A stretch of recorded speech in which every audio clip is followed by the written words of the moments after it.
Good morning. Good morning. How are you, my friend? Good. I'm good. How are you? I'm okay. I'm okay. Yes, but we are not okay. You know why I am asking to meet Absolutely. with you. Absolutely. You know.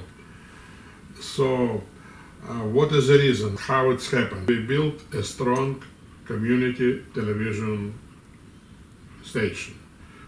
25 years we are on air, and as other one, and as maybe 90 producers, but we can't understand what is wrong, why government should close this very popular and very community dedicated station. Gregory, it's a very, very, very good question. And I'm not sure if you've sort of been across some of the politics, but so this has been driven by the Liberal Party and by Paul Fletcher, who's the Minister for Communications. The Labor Party has opposed this, so we don't support the closure of Channel 31, and we don't support the closure of community television. Tell me about the engagement in the community, about why this is important and why your program is important to your community. Yes, I tell you, yes, it's very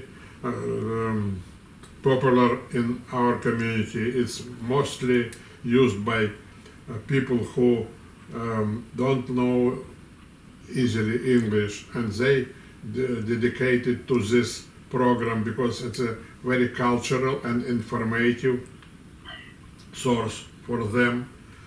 Moreover, some elderly people who can't use other sources of information, which is in English, which is on internet, they used to watch our program regularly, and we on air 3-4 times per week, and they like it.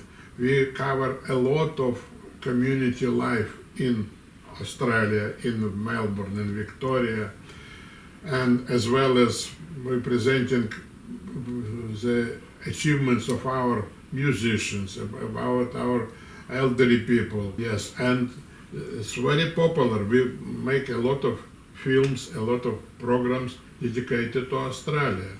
We show the heritage of Australia. We share the achievements of our community. So we can't understand why it's happened. Nobody can explain why is it. Yeah. If you become a minister of telecommunication, could you restore the community television?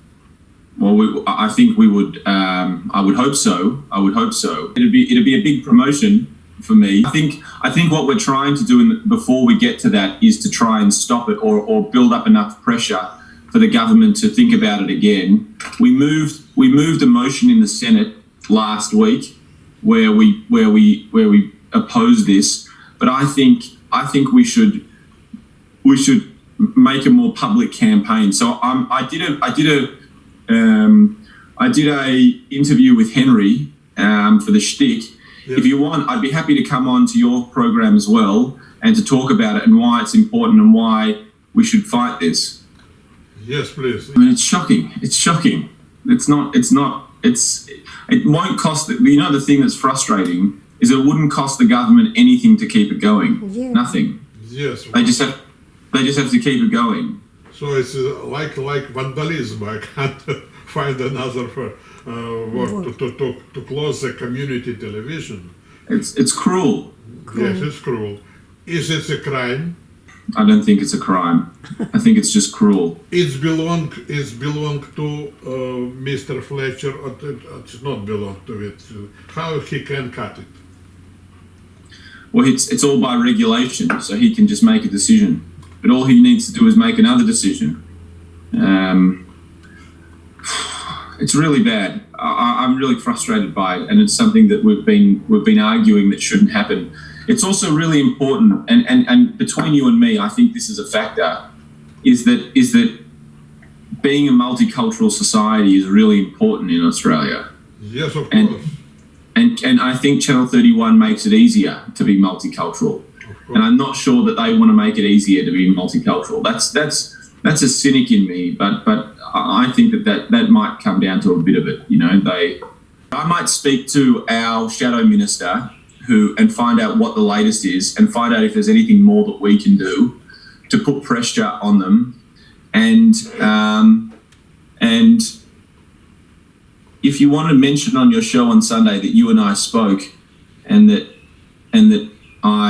I don't agree with Channel 31 closing, that would be very good. I would really appreciate that, and we might come back to you if there's any updates. But I don't know why they're doing this, and it's very frustrating. Do you know the details that in South Australia they make an extension for 1 year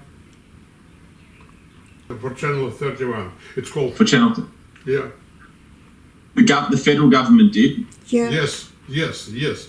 So it's why it's possible to make in South Australia, not possible in Victoria. Well, it's a very good question. It's a discrimination. It's a discrimination. The double standard. That what is it? It's not looks like in Australia. It's very frustrating. It's very frustrating. Well, let's let me call our shadow minister, Michelle Rowland, who's the opposite of Fletcher, and let me see if there's anything more that we can do, or if there's any updates. But maybe I'll write to Fletcher one last time and just say this is bad, and I might mention that you and I had this conversation as an example of how important it is to communicate to our local communities.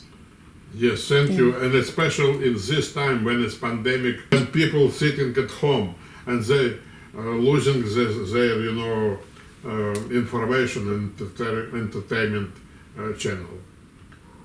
It's thousands of people, watching it. Not only Russian. It's all community.